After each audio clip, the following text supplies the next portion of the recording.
Testing 1, 2, 3, 4. Testing 1, 2. Welcome to Cantina 109. Our debate starts in 3 minutes.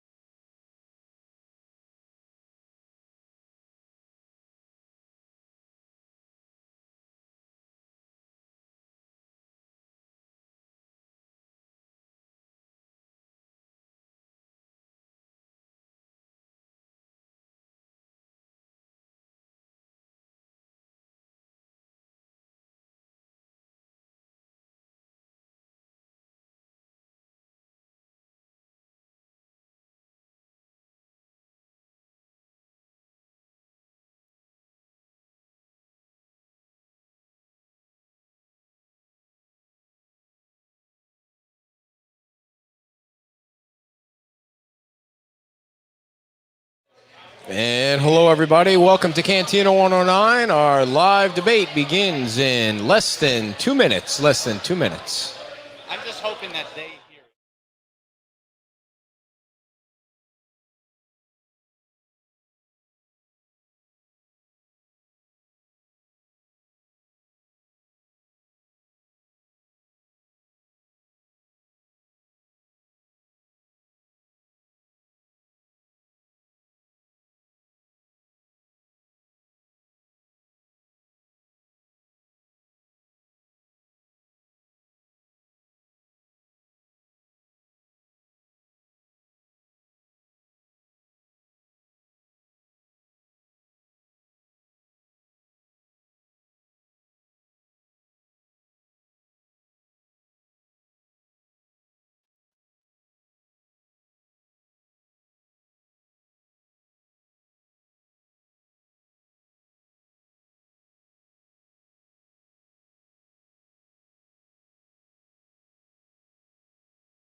And hello, everybody, and welcome to Cantina 109. We are getting ready for a live debate between our two candidates for the city of Fort Myers. So stay tuned for that. And right now, we're going to send it over to Brendan for a quick introduction. Brendan.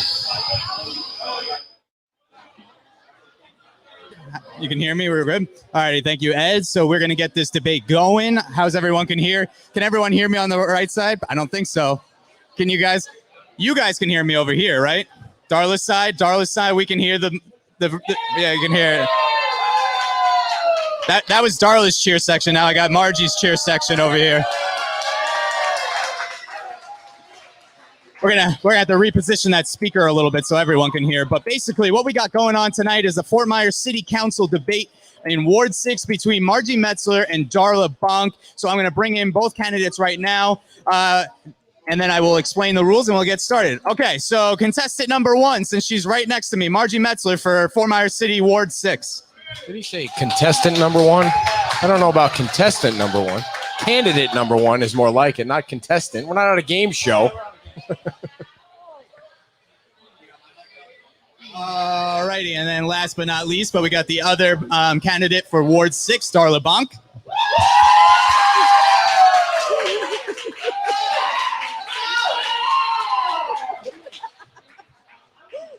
Thank you, sir.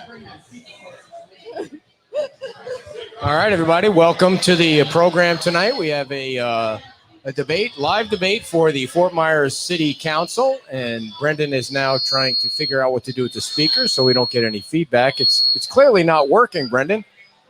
You know, he's good at covering riots and things like that when he's in Kenosha, Wisconsin, but he's not a speaker guy. He likes to show up 5 minutes before the show starts and then just turn on the camera. Are you ready? All right. All right, why don't you take that microphone and go right up there, and they can hear you up there. Then we'll do it that way until we can I'll figure out the speaker. You get nice and close, and you start the show. All righty, so we're gonna explain the rules, and then we're gonna talk. I'm gonna explain the rules, and then we're gonna talk about go jump right into the questions. So each of you have 3 minutes to answer each question. You both have a chance to rebuttal. If you rebuttal, it's a minute. Okay, that's how it's gonna go. Whoever raises their hand first gets to answer the question first, and then you can both have a chance to rebuttal. All right, let's go right into the first question. Once I find my script. Alrighty, here we go. First question. What are your thoughts on the Black Lives Matter organization, and how will you work with police to ensure Fort Myers doesn't see any riots moving forward? Darla, you're up first. 3 minutes, starting now. So I would definitely condone what Chief Diggs has already done with leading the police force to the campaign zero, where zero tolerance, where in March, I think it was March 23rd of 2020, the Fort Myers Police Department received the CALEO Award for the things that they were able to implement that was happening nationally, from no chokeholds to reporting when superior officers were abusing their power, as well as he also has taken the stance of working with Chantel Rhodes and Ms. Sama to meet with them, who have been supporters of the Black Lives Movement, to meet with them, communicate with them, identify what their issues are, and work together to come about a solution that promotes the protecting and serving that the Fort Myers Police Department has to do, as well as identify opportunities for people of color to feel like they are supported, that they are not just being disenfranchised by a stereotype, and that all lives are in the process of being cared for from the Fort Myers Police Department. Okay, so I didn't really hear much of what she said, so we'll probably maybe say some of the same things. Our police force here, under Chief Diggs, has really reached out to the other communities, and especially our poor communities and our Black communities. And because of that, we haven't had the issues that the bigger cities have had. I condemn any organization that promotes anarchy. And so it doesn't matter if you're part of the Black Lives Movement and you promote that, if you're part of white supremacists and you promote that. I condemn any organization that promotes anarchy. But what I do condone about our police and about what a lot of our leaders in our country are doing is that we are reaching out, we are building bridges, we are trying to eliminate those police in which have caused these particular issues that have caused the protests that have been going on this summer. And like I think she said that we won the CALEO Award, our police did, and that's because they implemented the zero policy, which meant it did away with chokeholds, it did away with shooting at cars, it banned shooting at cars, it did retraining so that you de-escalate instead of escalate a situation. And there were about 8 different things. And the police chief actually implemented this back in March before any of the riots or protests started. And I believe that is why we have not had that issue here in Fort Myers.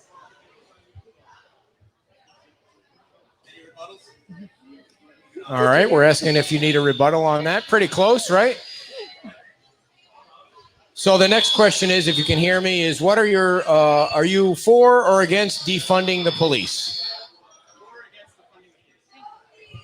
Yeah.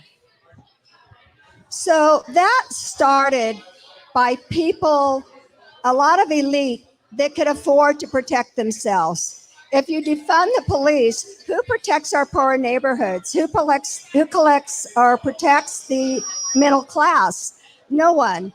So I think that was an outlier, that they just want to use that as a political football, and it doesn't really resonate with most Americans. So I thought that is definitely a bad idea. We're not going to defund, but we certainly need to make sure that our police have everything in place that they need to do good police work.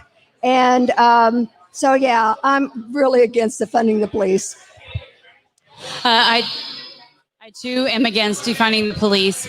I do think that the sentiment where defunding the police can go towards other organizations, social services, things like that, I do think that churches in the local community, other nonprofits in the local community need to rise up and be more of a staying force within the community to be able to provide services that we're asking the government to do. We have long since been grown on a country where churches, communities, neighborhoods have been supported by each other and one another, taking care of their local constituents. So I think that defunding the police is not the best interest for us because I think it can lead to a slippery slope. But I do think the communication lines, as under the leadership of Chief Diggs, is something we need to continue to promote communication, ensure that both sides of the situation are greeted at the table, welcomed at the table, and both of the issues are being discussed at the table. Rebut. Would you like to rebut? All right, next question. What was that? Can you hear me? All right. Well, the good news is everyone watching our Facebook stream can hear you clearly. So that's the best part. We're trying to get it. If you want to project it a little bit louder so that the people on this side of the room can hear, because there's a huge crowd of college kids enjoying themselves. All right, so let's move on to the next question, which is a little more focused on the city of Fort Myers. What are your plans to improve water quality in the city of Fort Myers? Margie, you're up first. 3. Okay, so here's the problem with the quality of water. First of all, I think Florida water anywhere in Florida doesn't taste very good, but the city of Fort Myers uses reverse osmosis process. And even though they add some chemicals to that, it corrodes pipes. And so there are many pipes in the city that are corroded, and that's why we get that kind of reddish color. It's also why the quality of our water goes down within the city. We need to work on that process on either changing the chemicals we use or changing the piping. And I know a lot of our piping is way back in the 50s and the 60s. We have something like 516 miles of piping in the city just for our drinking water, not counting the sewer pipes and all of those. The other thing is the bigger issue of like the Caloosahatchee and our beach water and stuff. I looked this up, and there's no less than 6 organizations that are working on water quality in Southwest Florida. Now, just think about if all of these would work together, we'd have a much better way of going forward. The Lake O off-watering of the overflow from Lake O, that causes a lot of issue. Well, that's a state and federal. So we need state, federal, city, county officials working together on that. And I have a list of the names. I'm going to put these out here. So if you're a part of the Calusa Water Keepers, Captains of Clean Water, South Florida Clean Water Movement, Florida Water Coalition, Southwest Florida Clean Water Movement, start working together and stop working separate from each other. And I think you could accomplish a lot more. While we still have a minute for you, there's a lot of issues here in Fort Myers with just, dumping of sewer water back into the river. And we've had a lot of runoff with construction. Is there anything that you can do for the council to stop at that, at least? Because we know that the city of Fort Myers cannot stop the discharges from Lake O, but what can you do about that runoff from the local level? Well, the runoff, what I've discovered, at least in Ward 6, 1 minute, sorry. I thought I had 3 minutes again. In Ward 6 is that because of the building, a lot of times the pipes get cut. And so then we have a boil water notice. And it's not because the original water coming wasn't good. It's that there's backflow. We really need to work with the builders to make sure that they know where our water pipes are before they start to build. So that's one thing you can do. The sewer, I think that we really need to see how old these pipes are, which I couldn't find the age on any of these pipes. And I am talking to the city manager next week about some other issues I want to ask. I think we need to start replacing a lot of our pipes. The sewer discharge was from a broken pipe. How old was that pipe? I don't know. But that's certainly something. And we have the money for that in the city to fix those pipes. So, in terms of the water quality, it's not only an issue within Ward 6, and it's an issue throughout all of the city. So, it's going to be about $352 million over the next 6 years that the city's going to have to invest in order to fix the piping. So, in the piping of Fort Myers for water, you've got about 35% that is iron, 65% of it that's plastic. You've got to be sure that the pipes that are going through that don't have the iron ingress are coming out with egress, and making sure that the residents are being beneficiaries of the pipes that are fixed. And so COVID actually impacted this, not even from the pressure, but from the speed at which the water was flowing through the pipes. So with so many people being home during the residential time, you actually had the flow going so quickly that there was no place for that water to run off to. And so it actually impacted residents, as in Ward 5 with McGregor Reserve, far more than it impacted the commercial piece of that. In addition to that, you also have developers like Silver Oak and City Walk Construction, who have just had their construction halted. They were actually fined in June because there was water runoff into the Caloosahatchee. So the city council approved this development, but didn't put any measures in place to make sure that as they were doing the construction, that the water runoff was not taking place. So that's something that as city council person, I will do to make sure that not only the approval of a development gets done, but also as they are developing, the water quality and runoff into the Caloosahatchee is also being monitored as well. So it's not just the Florida Department of Environmental Protection that's coming in. We as the Fort Myers City Council are already addressing that as well and being proactive to make sure and manage that water runoff. The other piece too is that for every homeowner within Ward 6, we are a newer area. The pipes are so old within Fort Myers, and we have to fix those. There's still 35% of that has to be fixed. But within Ward 6, the HOAs, the planned unit developments, the development plans that come into place have 5 pounds of pressure loss for the backflow preventers that are already in your home. In addition to the various fixtures that you have in your home, from the various rings, maybe in your water faucet, different things like that, also impact or impede the flow of water that's coming to you. And it's a cost-saving measure that you have as a homeowner. So those are things that you have to be mindful of as well, to make sure that we're working in tandem together as the city as well as the residents to make sure. In addition to, we are doing a great job of the reuse water that we have for the city of Fort Myers that we're going to be putting into place in March of 2023 that's going to help keep the city from going bankrupt. All righty. Thank you very much, Darla. Margie, do you have a rebuttal? Not a rebuttal, just a little more information. I'll give you 30 seconds. Go. Okay, this is just Ward 6 people out there. The pumping station should be built by March of next year, we're hoping for. And that will help your water pressure. Water pressure is a safety issue. If you can't pump the water if there's something on fire, you can't pump the water because of the pressure, that's an issue. I think that's something that City Council can look at for all of the city. Even though the pressure coming out of the plant is okay, by the time it gets to your homes, it is not. Rebuttal? I would just say it's probably going to be more likely the end Q4 of 2021 before the pumping station is in place, because we've had to redesign the roofs to make sure that the design is that which the Ward 6 residents are comfortable with. But it's probably going to be more likely 2021 and maybe Q1 of 2022 before the pumping station's in place. All righty. Thank you very much. And we do have a nice little live crowd here for Darla's side. Let's get a round of applause. And then, of course, we got Margie's side right to my right here. All righty, guys. So we're going to move on to the next question here, which has to do with COVID-19 and the pandemic that we are handling here. And look, when I speak, it's really loud and clear. You guys can project like me. Point the mic a little bit like this so it's a little bit better for the live audience, and just, you know, really project. Get it from the diaphragm, right? That's the right word, I think. Yes, it is. Okay. So, big debate here, especially in Florida, after going through the recent surge of positive cases that we had a couple months back, or about a month ago now, is mask mandates. Are you for or against? Why or why not? Darla, go for it. 3 minutes. So I will go for it and say, what's up, FGCU students over there? Anybody there? Okay, good talk.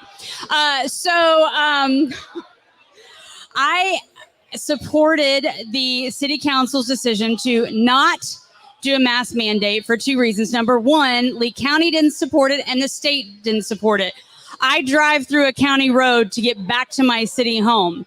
So please tell me how the city of Fort Myers, when the police department said they do not have the resources to enforce it, tell me how the city was going to enforce a mandate that could not be enforced by the police department. We can talk about the science of it, but in terms of the enforcement of it within the city of Fort Myers, based off the parameters that were given to the city council, I support the decision that they made to not have a mask mandate. So this is one place where Darla and I really agree. I watched that city council meeting, and when Chief McMillan got up there and said, how do we enforce this? And they didn't have a plan for that. And this county wasn't doing a mask mandate. So I walk out of my house and I wear a mask. I go down the street one way, I don't wear a mask. So unless you mandate across Florida and that everybody's on the same page on that, there's no way of enforcing that. We also saw a dip, or where we peaked in, I think it was August 11th, we have peaked. And we are now starting, our numbers are starting to go down. I think social distancing is a much better approach to this than a mask mandate. And I look around, other than when you're in a restaurant, people are wearing their mask. Education. You educate people on what a mask can do or what it can't do. And don't use it as a political football.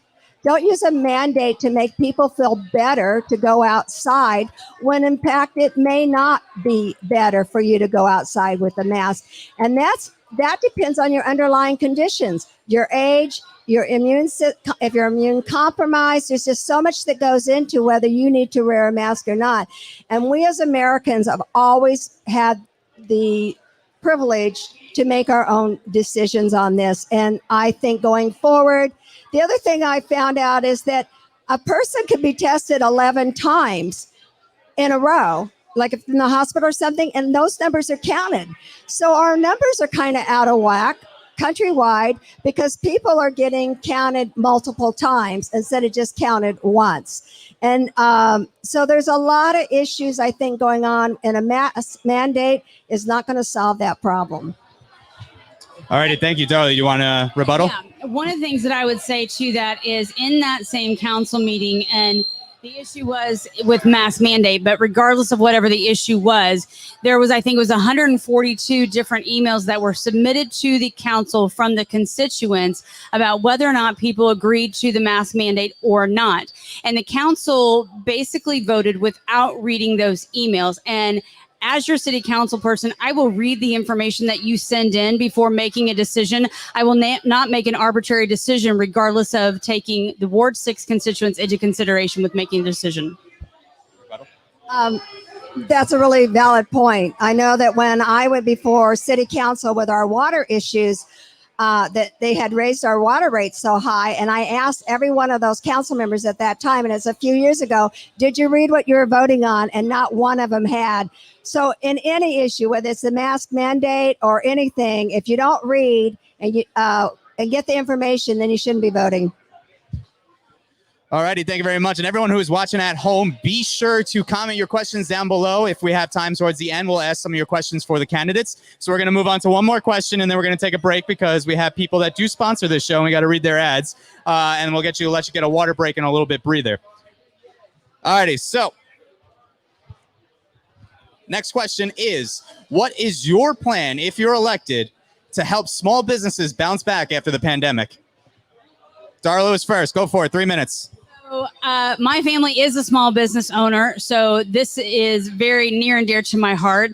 I believe that there are certain things in place from the Lee Cares Act from the county, certain other things, but we have to be mindful of the small businesses and the impact that we put on them from the health department, from COVID-related issues that impede them from being able to conduct their business. As a small business owner, it is my right to do XYZ according to the Constitution, and it should not be government's decision onto what I do, how I do, or where I do it as a business owner, so long as what I'm doing is within the constitutional rights of the United States. So if we want to get small businesses working, we just have to open up.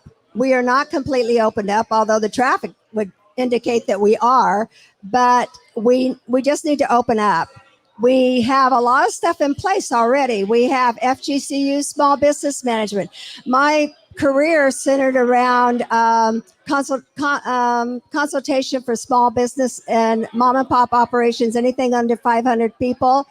And we do have a lot of things in place, but we need to look for small businesses need money, and they're going to need money, and we need to figure out a way for them to get that money.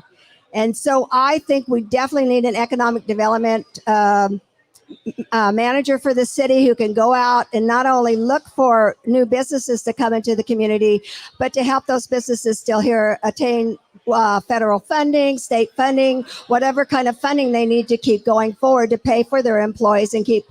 If we don't keep our employees, if we don't keep these small businesses going, about 80% of America runs on small businesses. And if we don't get these small businesses going again, then our economy is going to take a nosedive. And so we need to do whatever we can to help these small businesses. And on city council, that's what I'm going to be looking for, ways to help the small businesses, whether there's grant money out there for them, whether there's federal money out there for them, whether there's state money out there for them, or just the reorganization of their small business to get them back on their feet.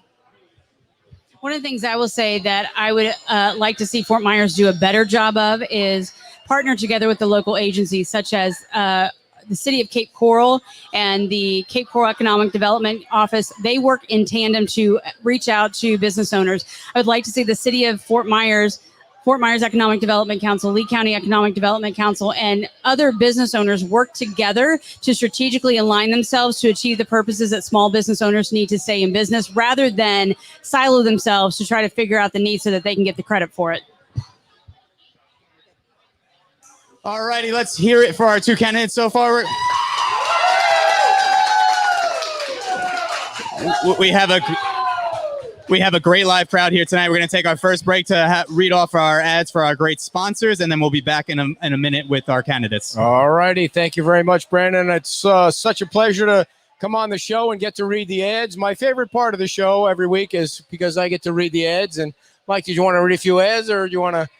Mike is here from Cantina 109. There's Mike. Thanks for having us down here, Mike. And we want to thank our first sponsor. Are you ready for adventure? Head to Roland Martin Marina for a staycation in Clewiston and enjoy world-class bass fishing with one of their fishing guides while taking in the beauty of Lake Okeechobee, because Lake Okeechobee is quite beautiful. While you take a break from fishing, try some of their world-class food and drink at the Tiki Bar, and while you take in the sunset on the lake. Roland Martin Marina in Clewiston. And you can give them a call and plan your next adventure at 863-983-3151. That is 863-983-3151. And you can also visit them online because, everybody's online. And if they're online, that's where you should visit them first. RolandMartinMarina.com. All right, we also wanted to tell you about, Vibrant Beat. Vibrant Beat is one. Okay, my ears are just popped out, and don't touch my machinery, please. Stay away from the board here.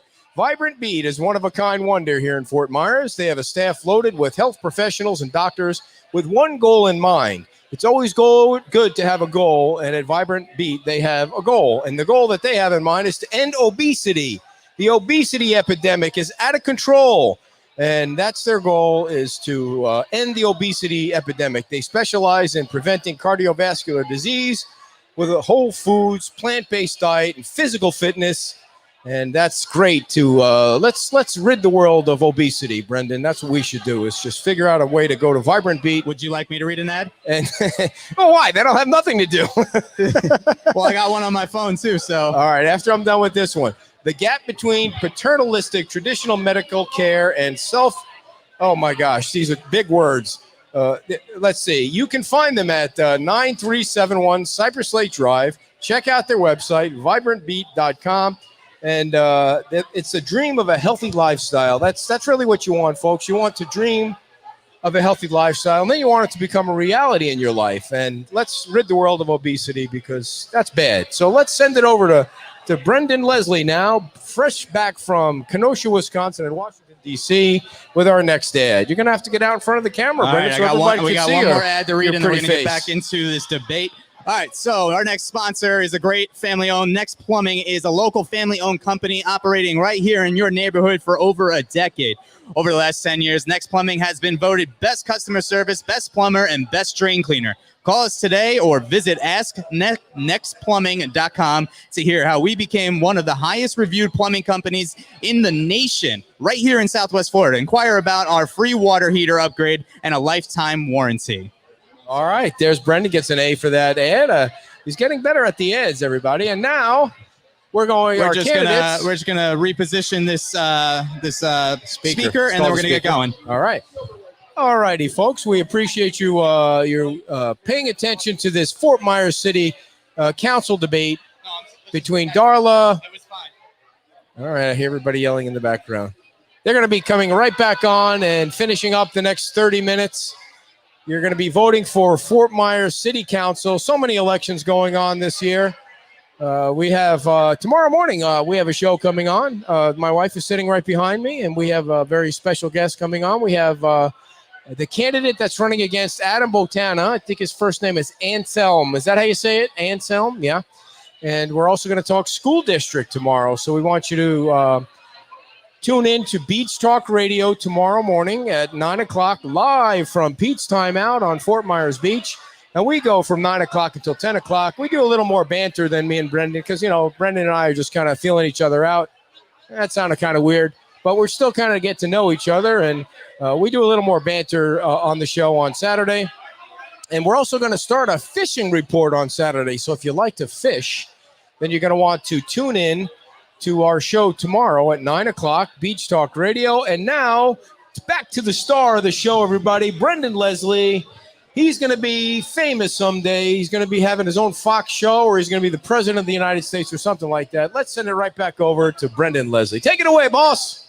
Hey, I don't know. We don't want to downcredit like everything that you bring to this show. You kept the show going for a good 10 minutes right there while we were having our break. Just call me That's the ad impressive. man. Good Thank job. you. Good job to my co-host, Ed, who is actually the brains behind this show. I just am the pretty person on camera. So we are back here with our two candidates. We got Darla Bonk right here and her chip. And then I have Margie Metzler. This is a debate for Fort Myers City Council Ward 6. We're here at Cantina 109 in the Gulf Coast Town Center. They feature over 100 different tequilas. Be sure to come down and check them out. We got some great specials going all night, so you can come after the show and then rewatch the show while you're here on your phone, because it's a great idea. All right, so we're going to get right back into this debate here. We asked a lot of hard questions, and guess what? The hard questions are going to keep on coming. So, what do you think is the city's biggest flaw currently, and how do you plan on improving it? Oh, geez. All right, I'm thinking of a number 1 through 5. You were tied there, so whoever gets closest to the number I'm thinking of. You said 3. What do you say? You're closest. I was thinking of 0. It was a trick question. Okay, Margie, go for it. Okay, I think the biggest flaw we have right now is that the city council and the city administration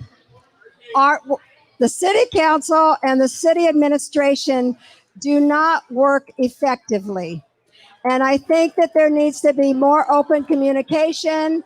I think that as much good as our city manager has done for us, and he's done a lot of good, and was very helpful during Irma and stuff, I don't think he is he doesn't really communicate with the city council as well as he should. And that's one thing as a city council member that I'm going to reach out and try to reach out to not only the city manager, but the other members of our administration. That to me is their biggest flaw. They're not communicating like they should. I would say that, but in a different way. So I think the city manager and the public works director provide broad level overview of what's happening. But a lot of time the train has already left the station before the taxpayers who are paying their salary ever even are made aware of what's going on. This past week when I met with Saeed as well as with Richard Moulton, we discussed that about having more specificity when you're coming to the city council meetings, having more specificity with what's going on with the developments taking place within Ward 6, so that we are being told what's going on as it is happening or before it's happening, not after it's already happened. Because right now our infrastructure is having to catch up with the growth. We're not being proactive in making sure that we know what's going on, not only within the community, but specifically within Ward 6. The other thing that I would say is that the city council in general, as well as city manager, we don't do a great job of listening. We need to do a better job of listening and getting everybody to the table. So if something's going to impact the city employees need a seat at the table. If something's going to impact the fire department representatives need to have a seat at the table. If something's going to impact FMPD, those guys need to be at the table. We cannot keep arbitrarily deciding for them what's going to impact their bottom line and their pocketbook. We need to keep people at all levels involved and engaged in this and communicate, but also listen.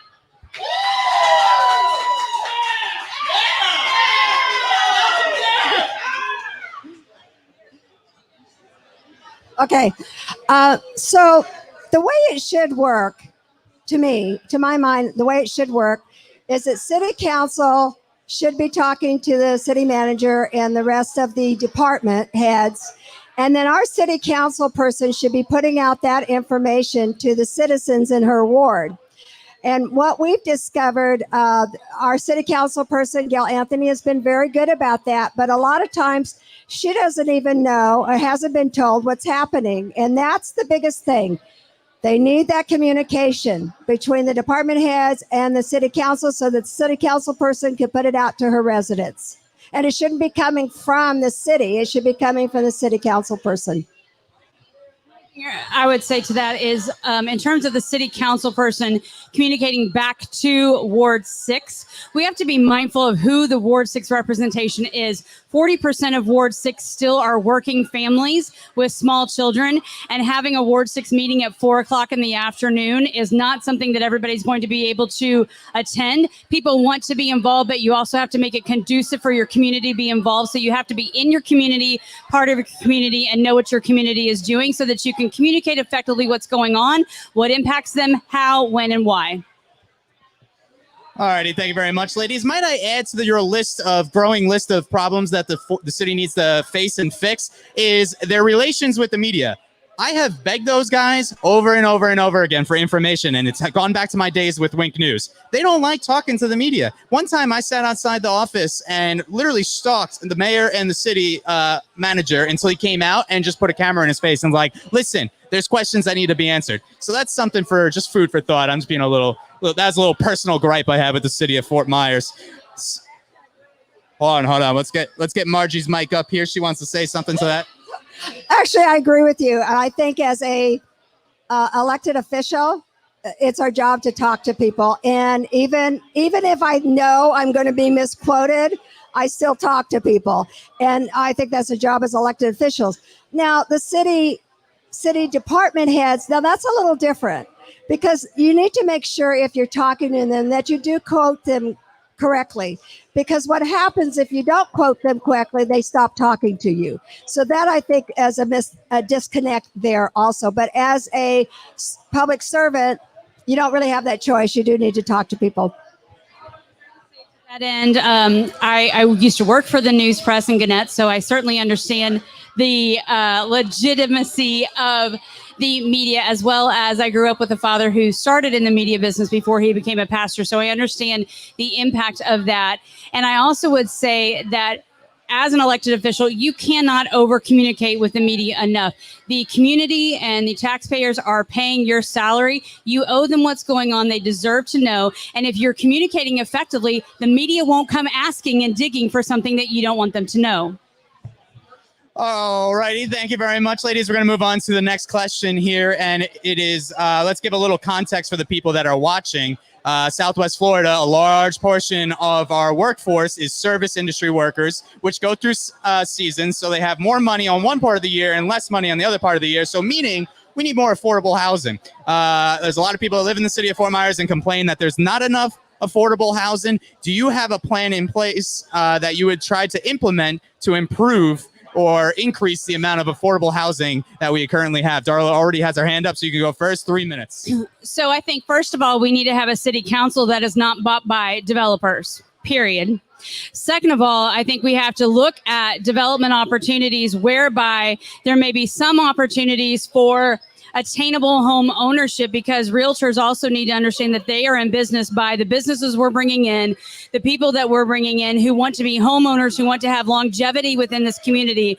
Second of all, when they are going to do the housing that may be a rental situation, I think we have to make sure that developers are sitting there making sure that the city is going to benefit from what the developers are bringing in and how that pertains to a resident and having attainable housing. You have 1,100 employees within the city of Fort Myers. Only 10% of them actually live within the city of Fort Myers. So as we're building all these wonderful multi-housing communities, why are we putting them to the place where we're giving them tax incentive financing and also charging rental rates that people who are going to come and work in the city of Fort Myers are never going to afford? That has to end, which means developers can no longer own our city council.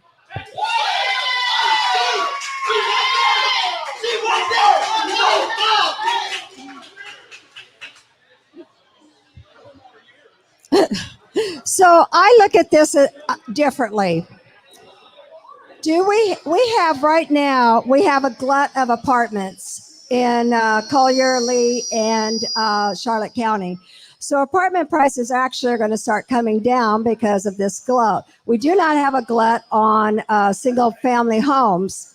But I look at this differently. Do we build workforce homes, or do we bring in jobs that can afford the homes that we have? I think that we need to bring in jobs that pay better. I think we also need workforce housing. And people say that the builders own us, but I disagree with that. I think that we have to work with the builders if we're going to have affordable homes, attainable homes, or workforce homes. And it takes a collaboration of builders, the city, the state, private enterprise to bring in businesses, that bring in wages that can afford the rents that we have here. But I think that you will see over the next 12 months, I think you are going to see that rents in apartment buildings are going to go down because of this glut of appointments. Thank you. Well, if affordable rent is $2,700 a month for an apartment that is 3 bedrooms and 2 baths, less than 1,900 square feet, which is less than my mortgage payment of a home that I own with a 3 bedroom, 2 bath, and a pool, I would not think that that's something somebody wants to go ahead and come right into Fort Myers and eagerly pay for, when they may be able to afford the rent, but they can't afford to live even in the apartment that they have. So if we want to talk about bringing in jobs, you also need to talk about infrastructure.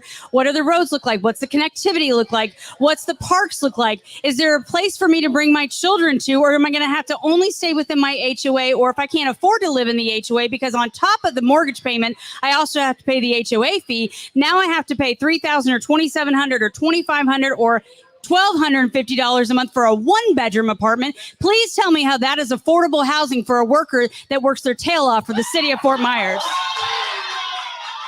Well, you talk about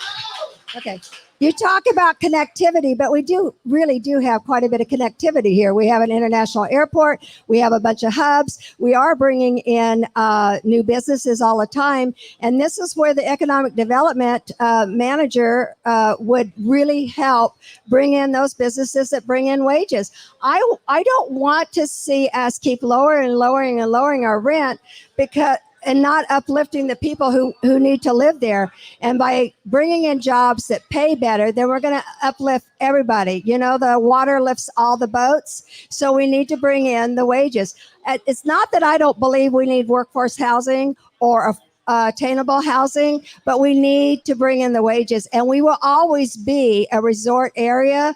And if we don't manage that, if we don't look forward to what can be happening, high-tech jobs, then we'll always be just a resort community. No, rebuttal is over. You guys both had a chance to rebut. So we are moving on to the next question. The rules are the rules. This is I know a democracy in America, but it's Brendan's dictatorship at the moment. So I know you did mention, this is a perfect segue. The next question has to do with traffic flow. That's probably the number one complaint everywhere in Lee County, especially the city of Fort Myers. You were mentioning it in your last answer, so this will be a great segue into this. How can we improve the flow of traffic here in Fort Myers? How do we improve the infrastructure, which is desperately needed because we're the fastest growing region in the country? Who would like to go first? Margie, 3 minutes. Okay, so this has always been something that in Ward 6 has been a problem, but it's a problem all over the city and the county. The problem is a lot of the roads are run by the county, and some are run by the city, and some are run by the state. Now, as we're exploding in Ward 6, we're building, so there's more and more perceived congestion out there. The state is coming in and doing a divergent diamond and easy flow under I-75 on Colonial to kind of ease that congestion. But every time a community is built in our city, it needs to go through several steps. What is it going to do with the traffic? How many parking spaces if you're doing a condo or an apartment? How is the traffic going to flow? How many schools do we need? How many police do we need? How many fire stations do we need? So they go through a comprehensive plan. Now, our comprehensive plan has not been updated since 2017, and we're at 2020. And we definitely need to update that with the way I think we're going much faster than the city ever anticipated. And at one time, we were the 5th fastest growing city in the country. And I think that we are exploding faster than the city infrastructure right now is keeping up with. And we have to work on that. In Ward 6, we have to look at bicycle paths and sidewalks and lighting. When I moved out on Tree Line, we didn't even have lights out there, and it was very dark. We have to look on how fast traffic is going on those two. We just had a death along 6 Mile Cypress this last week because the darkness out there, and it was late at night. Car didn't see the person. So there's a lot of things that go into going forward in our infrastructure. Okay, I'll go. So the infrastructure piece in terms of the connectivity and the growth and what we need. We talk about the traffic with the cars, but we also have to talk about the traffic from pedestrian and bicycle path. And Streets Alive's done an amazing job with that, and we'll continue to partner with them and partner with organizations who it is their key priority to make sure that people are safe, people understand the rules, people are protected. But when we're bringing in jobs and businesses from other parts of the country that are used to bigger cities and connectivity, you go to places like New York and cities like that where you have bikes that you can rent. We don't even have the infrastructure to support that in Fort Myers, even if that was the greatest idea in the world. We have pockets of sidewalks along in Ward 6, but we didn't complete the sidewalk, which makes zero sense. And then you've got kids across the street in the school who have to sit there at the bus station. And if it's pouring down rain, they're sitting in a puddle. So not only is it safe, it's not great. And how is a development not going to benefit if the structure is already in place? Because it's a better marketing opportunity for them as a developer. There can be development within Ward 6, but you have to have the connectivity not only from the traffic of the cars, but also from the traffic from the flow of pedestrians as well as the bicycle paths as well. No, I just want my people to stop eating long enough to clap for me.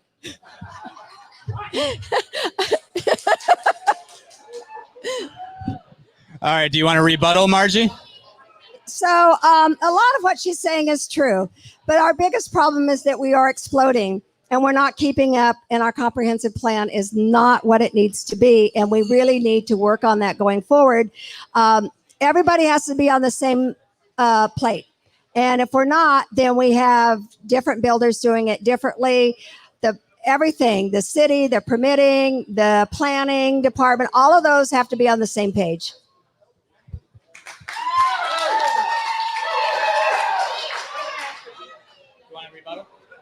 I would just say that, we keep looking and talking about the same thing, but when you don't hold city manager accountable, when you don't hold public works accountable, when you don't look at what they're doing on an ongoing basis, why would they change anything? They're going to stick to the comprehensive plan that they know, because there's zero accountability. So when I'm council person, there will become accountability to the city for the council of what's going on for the taxpayers and constituents.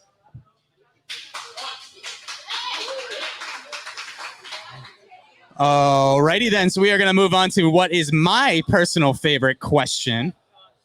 And we're going to be putting specific names on blast here. I'm gonna read it from my paper and make sure it's nice and perfect. It's probably really not that big of a deal. Which mayoral candidate, Kevin Anderson or Jacqueline McMiller, do you feel the council will have a more successful relationship moving forward?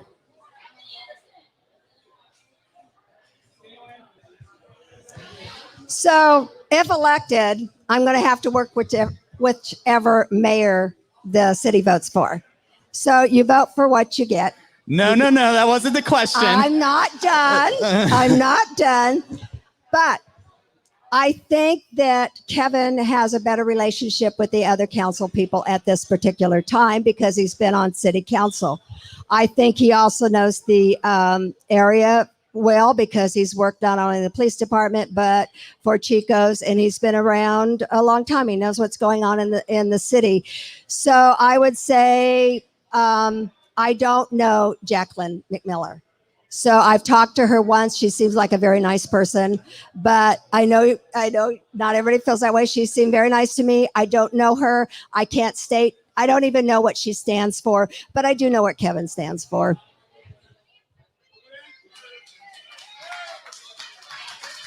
I stopped eating long enough to answer it.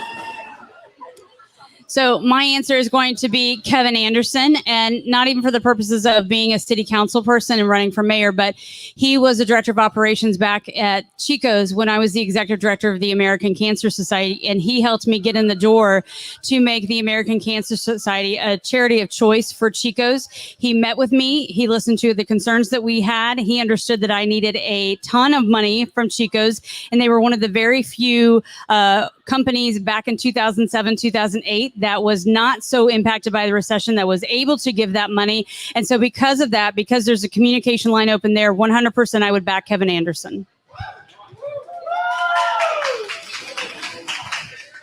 Do you want to hear why that's my favorite question?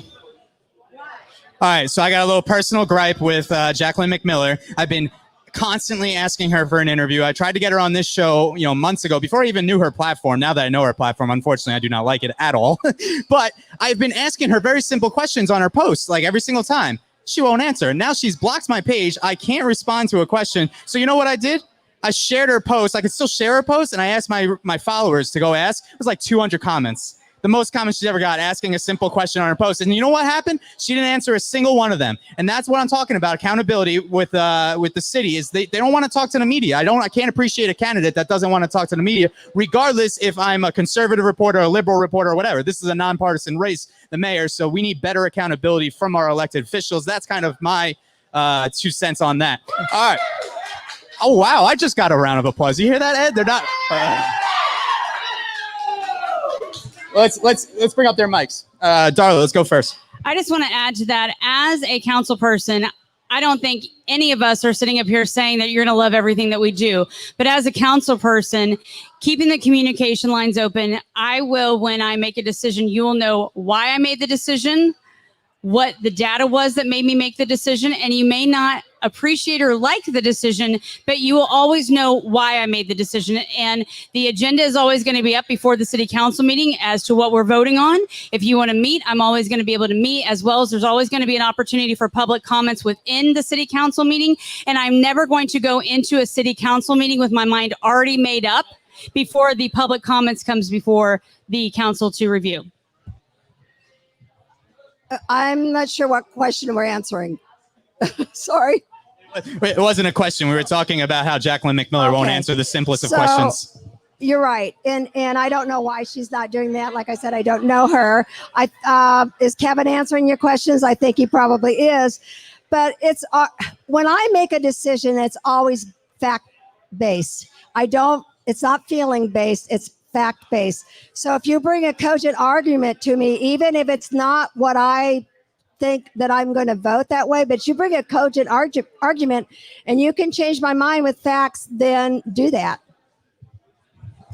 Alrighty, so we're going to move on to our last question here, and it is a personal one to each one of you. It doesn't matter who goes first. You'll get 3 minutes to answer, and it is, tell us why the constituents of Ward 6 should vote for you, and then when you end your answer, tell them where they can find you to learn more or maybe donate, okay? So who would like to go first?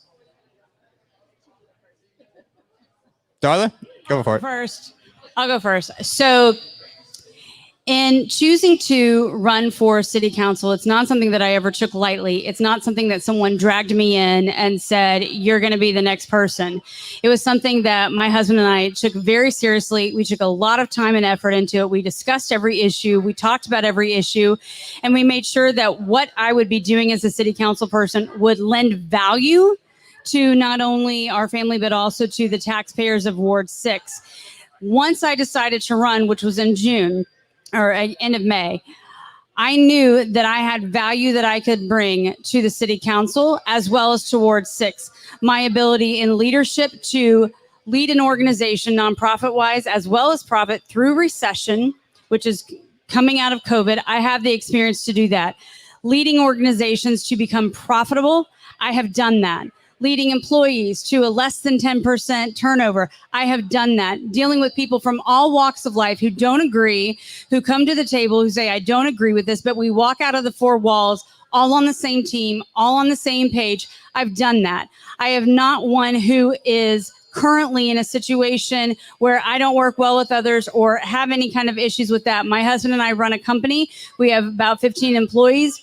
We listen to them. We hear them. We work together as a team. There is no position or no person who is any better than anybody else. We may not always agree on the issue, but I will always talk to you about the issue. I will always listen to what you're saying is the issue.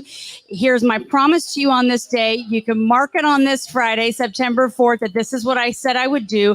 Hold me accountable. Even if we agree, you should be questioning the things that I do, questioning the things that I say. Do I have it in the right facts? Am I coming from the right place? Because I promise you, every time you'll come at me with a question, I will always be able to say I'm coming from truth, I'm coming from transparency, and I'm coming from a commitment to not only the city, but to Ward 6. You can find me on darlabetzerbank.com. You can find me on Facebook, Darla Betzer-Bonk for Fort Myers City Council. You can text me at 239-322-7251 or info@darlabetzerbank.com. And thank you for your vote on November 3rd.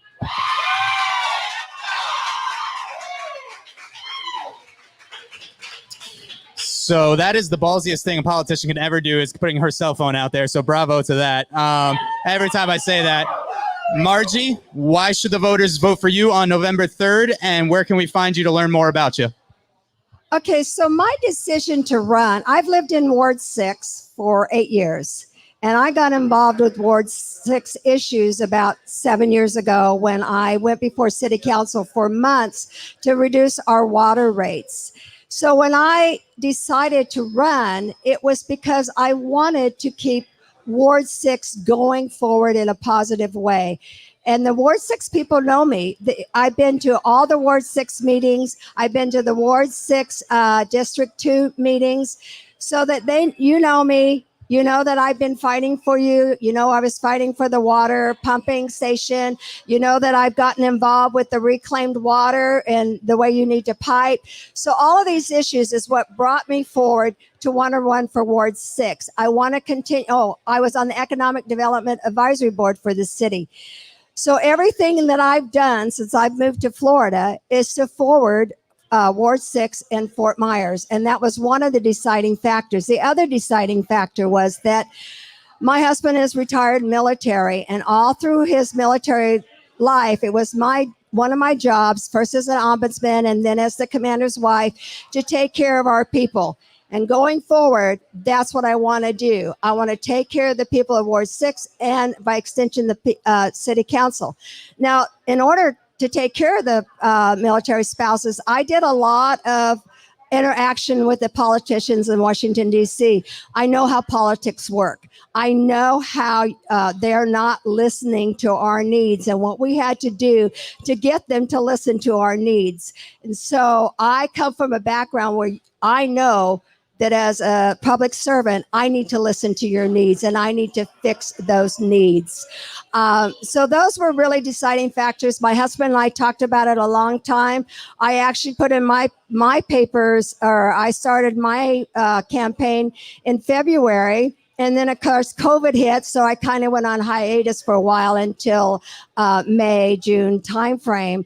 I've reached out to a lot of you in Ward 6. If you want to reach out to me, there's several ways you can do it. You can go to metzlerward6.com. You can go metzler.ward6@gmail.com. You can go to my Facebook page at Metzler for Fort Myers City Council. And you can text me at 239-470-4079. And I hope that you will have the confidence in me that I have in you as voters and vote for me on November 3rd. Thank you.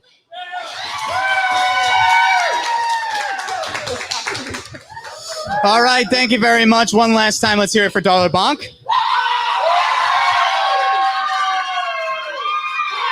And we're going to bring in Margie Metzler here for Margie Metzler one more time. Let's cheer for what, there it is.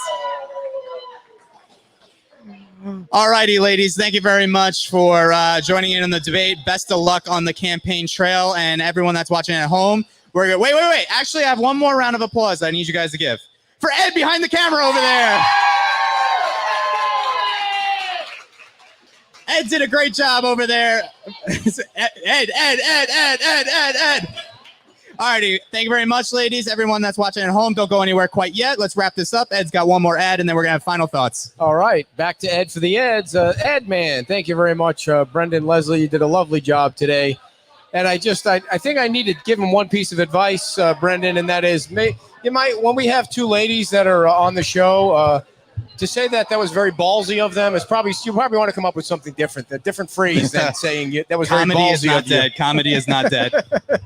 All right. Do you want me to read the ad? Okay. Legace Partners is our final sponsor of the evening, offering you thorough knowledge of the Cape Coral Fort Myers real estate market, and they'll ensure that you buy or sell your piece of paradise at the best possible price. They have close to hundreds of properties, and their experience includes relocations and investment purchases. I think they're our longest running sponsor, aren't they? Their goal is to provide you with a successful and stress-free home buying or selling experience. The majority of their business is repeat and referral, and they do their best to help their clients near or far with the Lee County real estate needs, and they give you great service too. So check them out, Legace Partners, and we appreciate them being our longest sponsor. And that was a very friendly debate. It was definitely a lot friendlier than the Byron Donald Cindy Beignet debate. I can say that for sure. People are still talking about that one. Oh, in yeah. my neck of the woods. And what's better, I haven't announced it yet, but we have them for a second debate. As I of right can't now, wait. we are scheduled for a second debate with Byron Donalds and Cindy Beignet on our show, October 16th from 5 to 6 p.m. here at Cantina. All righty, 109. very close to Election Day. So Yep. I think it sounds like we need to get the mayoral candidates in a debate, because that Jacqueline was hot. McMiller will not ever do anything with me. Well, I why don't you let me guarantee. ask her? You can try. She doesn't really like to respond to anyone. And the Well, media you- doesn't like to ask her any questions. She has a real chance of winning, too. And there's a lot of Wow. people that have concerns with her. So what is going to happen to Randy Henderson now that he's termed out? And That's he a didn't good win? question. I have no idea what Randy's up to. Things Yeah. didn't go his way in the congressional race in the primary for District 19 in the U.S. House. So I'm sure he's not going to be – I'm sure he'll be very active in the community whichever way he decides to go, but nothing official from what I've heard. So do you want to tell anybody about the new brand yet, or we holding off on that? Yeah. So Brendan Leslie Uncovering Southwest Florida is kind of going to be no longer a thing. I will eventually make it into a podcast for Southwest Florida. I'm turning into more of a national reporter and I'll still be based here in Southwest Florida, and I'll still cover the Southwest Florida stories. but you'll see me on the road a lot more moving forward. I know for a fact you can find me in Washington, D.C. on Election Day. So depending on who wins the election, the reactions around the White House should be very interesting, and I'll be there filming them. Wow. Well, we're just going to be at the beach. We're not going to be national. We're just going to be beach people, and we're happy with that. So our show is tomorrow morning at 9 o'clock on Fort Myers Beach from 9 to 10 at Pete's Timeout. And we're also going to have like a little listener and viewer appreciation party at Snug Harbor at 11. So, You didn't invite me? well, you're too national now. It's just us little people that live on the other side of the tracks that are hanging out together. So I will definitely never be forgetting Southwest Florida, and there's still plenty of stories I'm working on for Southwest Florida that just aren't ready to air yet. all righty, everybody. Cantina 109 is the place to be, especially on Friday night. As you heard, a real big crowd tonight as everyone gets ready to vote. Don't forget to vote. Everybody has to vote. And that's November something. 3rd. November 3rd this year. We are 60 days away from election. 60 Alrighty. days from election. Our voter turnout here in Lee County was horrendous for the primary. So let's Really? try to increase. Yeah, it was about 25%, I believe. Was all that negative campaigning. That By and the COVID way, scare. the last thing I want to talk about was I saw that there was a report. They're still trying to track down that last minute text that said Byron was Yep. dropping out of the race. Who I- do you think did it? Casey Asgar's consultant, without a doubt. He totally denies he had anything Oh, of to course do he's with it. going to deny. Why would he admit that? Do you think that if he did do it, the consultant did it without his knowledge? Possibility. Do you think that maybe See- somebody else did it? Let me give you a little background with his consultant. His consultant is Jeff Rowe's company. For people that don't know who Jeff Rowe is, he runs some big races. He ran Ted Cruz's, and back in 2016 in Iowa, he did the same thing to Ben Carson. He sent a text around pretending to be Ben Carson, saying that he dropped out of the race, and it's another notable black conservative, Byron Donalds, Ben Carson. You know, Ballsy, very ballsy of him. yeah, and So I think Byron got a little kick from that, though. It kind of worked in his favor when he went on social media and denied it happened, and I think people didn't appreciate that. I definitely think it backfired on the people who sent that text out, and he's our next Republican, most likely congressional member. And Dane got a nice job from the governor. That was nice for the governor to appoint him. Director of Economic Opportunity, correct? DEO. Yeah. All right. Well, we've covered everybody, I believe. We have. All righty, guys. Thank you very See much you for all watching next our week. show. Thanks for tuning in, and we'll see you on the beach. Bye-bye.